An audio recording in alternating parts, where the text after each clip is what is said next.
नमस्कार, मैं हूं पूजा। देश प्रदेश की फटाफट 30 खबरों में आपका स्वागत है। चलिए अब बढ़ते हैं अब तक की 30 बड़ी खबरों की ओर विस्तार से। चुनाव आयोग ने वोटर आईडी को आधार से लिंक कराने की योजना बनाई है। जिनका वोटर आईडी आधार से लिंक नहीं होगा उनका वोटर आईडी निरस्त कर दिया जाएगा और वे वोट नहीं डाल सकेंगे। इसका उद्देश्य फर्जी वोटिंग को रोकना और चुनावों को पारदर्शी बनाना है।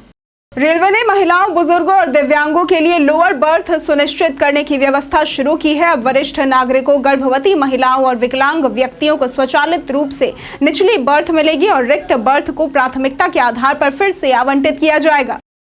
अमेरिकी राष्ट्रपति डोनाल्ड ट्रंप ने भारत पर 2 अप्रैल से रेसिप्रोकल टैरिफ लगाने की घोषणा की है। ट्रंप ने उम्मीद जताई कि भारत जल्द ही अमेरिकी उत्पादों पर टैरिफ में कमी करेगा। उन्होंने भारत को टैरिफ किंग करार देते हुए व्यापार घाटे को सुधारने के लिए बातचीत की बात कही है।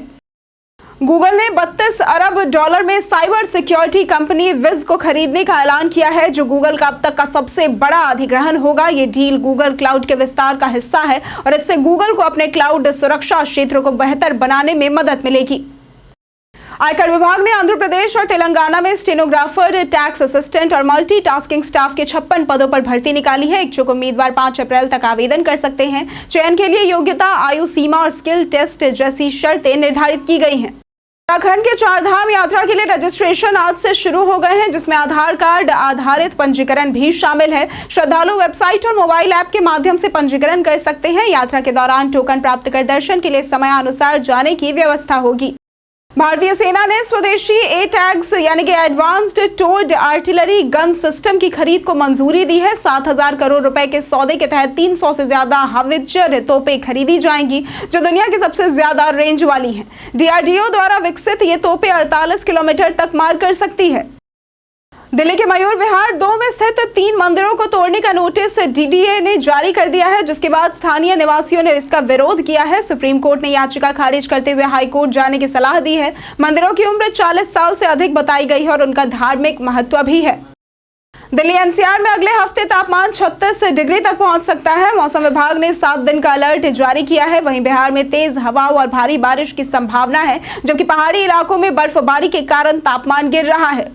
राहुल गांधी ने विभिन्न मजदूर संगठनों और एलआईसी एजेंटों से मुलाकात की, जिसमें उन्होंने मजदूरों की समस्याओं और अधिकारों की रक्षा करने का संकल्प लिया। उन्होंने कहा कि मजदूरों को आर्थिक असुरक्षा और स्वास्थ्य सेवाओं की समस्याओं का सामना करना पड़ रहा है और वे इनके अधिकारों के लिए संघर्ष करेंगे।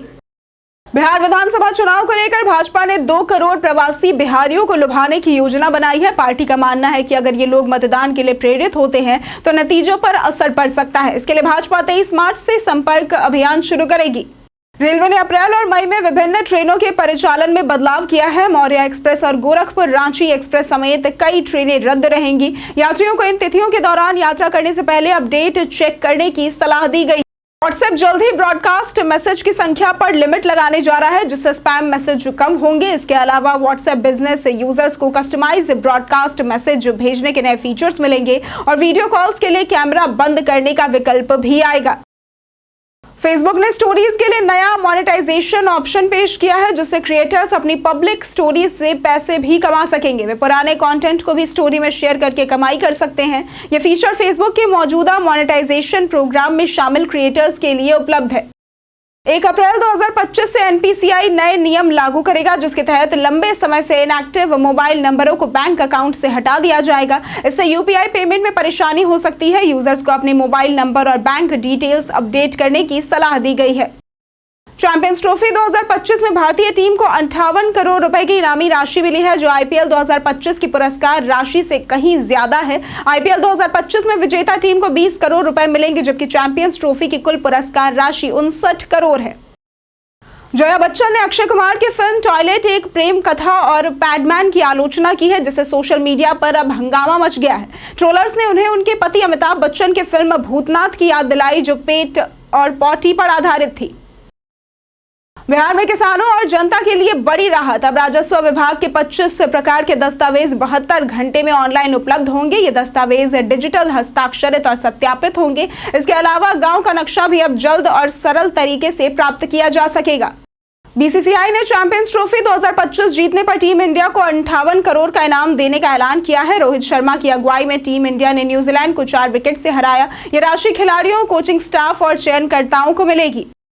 YouTube यूजर्स को वीडियो की क्वालिटी में समस्या आ रही है। कुछ वीडियो 144p और 360p पर स्ट्रीम हो रहे हैं, जबकि सेटिंग्स में हाई क्वालिटी सेलेक्ट करने पर भी वीडियो ब्लर हो रहे हैं।